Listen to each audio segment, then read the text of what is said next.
Hey guys, Gabi here from Ray Studios, and here with my lovely daughter Esha. We're gonna be doing reviews together. High five. What review you wanna do? Nothing. Could you give me a kiss?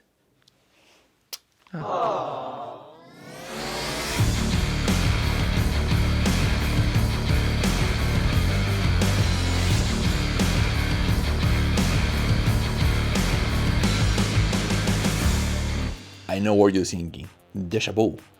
I already reviewed this gimbal, right? So in this video, I'm gonna be reviewing the Moza Mini-P.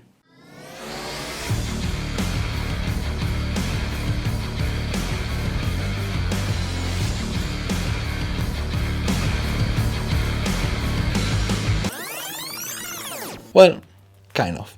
A few months ago, I reviewed the Moza Mini-P. This is actually the Moza Mini-P Max. Basically the same gimbal, but here is the thing. The Moza Mini-P is such a great gimbal that Moza, instead of doing a new one, they decided to just update it and make it better. Now, first, let's do a quick unboxing. Inside the box, we can see the gimbal straight away, and we also have another smaller box. In it, we have the power cable and a mini tripod. We also have a foam bracket with a couple of quarter 20 both in the back and in the bottom. We have a carrying bag, a quick release plate. We have a micro USB to mini USB. I'm not sure what is this for. And of course, the gimbal itself. So first, let's talk about some differences between the old model and the new model. So the new model only have a carrying bag, while the old model, well, it has quite a nice carrying case that protects the gimbal. Now, do I feel like it's that important? For me, it isn't. It might be for you. Now, I tend to carry my gimbals without a carrying case because they take more space and add weight. And with such a small gimbal, a gimbal that is meant to use with small cameras, to travel on the go, to be used with with a smartphone, just throw it in my backpack. It's fine. I don't think it's gonna break or anything. I mean, I've been using it like this for quite a while, so I think the bag is just about fine. But if you care about this, I don't know, buy the old model, I guess. When it comes to design, both these gimbals looks very similar. I think there are a few cosmetic differences here and there. I guess the new model looks a little bit more handsome in a way, but you know, it's not something that would make me incline for one or the other. But the one difference that you can immediately see is the way they fold. So basically, the old Moza Mini-P, it took quite a lot of effort to get it going, basically, because it falls into too many steps.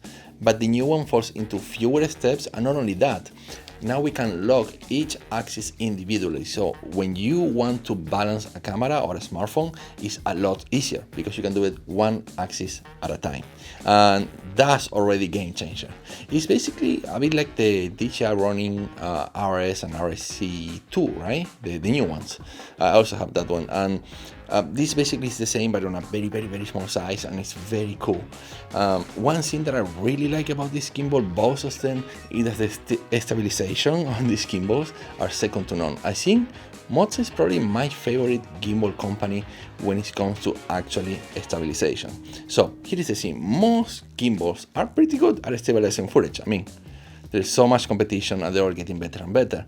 But I feel like the Moza, in general, all Moza gimbals, they have this really sweet algorithm that makes the footage very nice. And not only that, they get rid of all the jitter, but also the algorithm. So when you're turning, it feels very natural. It's like, I wanted to go to the left. It's just like it's reading my mind. It's just got exactly the way I wanted. So here are some examples. So you can see in here, I'm filming my friend Josefina, and I'm using a relatively big camera. I mean, this is a DSLR with a zoom lens. And this is the Canon 200D with the Canon 10 to 20 millimeter zoom lens. And it's holding up pretty well, and you can see how the footage is very, very stable. And like I say, the thing that I really love about this gimbal is how intuitive and fluid the movements are, and how they basically coordinate with my body. I mean, I feel like they move the same way I move, so they are really, really good, both the old model and the new model. I don't think there is a big difference on the stabilization, but there is a bit of an increase on the payload. So now it can take up to, I think it's 1 kilogram or 950 grams, something like that. So as you can see, I can put a camera that, a DSLR camera that is, substantially bigger than most mirrorless cameras. You know what they say, if it ain't broken, don't fix it.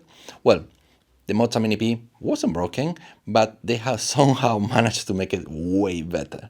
So they increase the payload, they update the app, and they have the ability to lock each axis individually and fold and unfold a lot faster. And all that at a very, very affordable price. I mean, I think there is no competition for this gimbal right now. And I love it. I mean, when I travel or when I'm doing some videos in which, like, for example, skating, where I don't want to maybe break my big camera and it's hard to carry a big gimbal, so this is perfect. I use it with my Sony CBE10, and sometimes I even use it with my smartphone. It's like all-in-one gimbal that is very affordable. I love it. I gotta say, I love the old one and I love this one even more, so it comes highly recommended. Now, if you wanna buy this gimbal, check the links in the description down below. And if you enjoyed this video, make sure to give it a like, subscribe to the channel if you haven't yet, and I'll catch you up on the next video.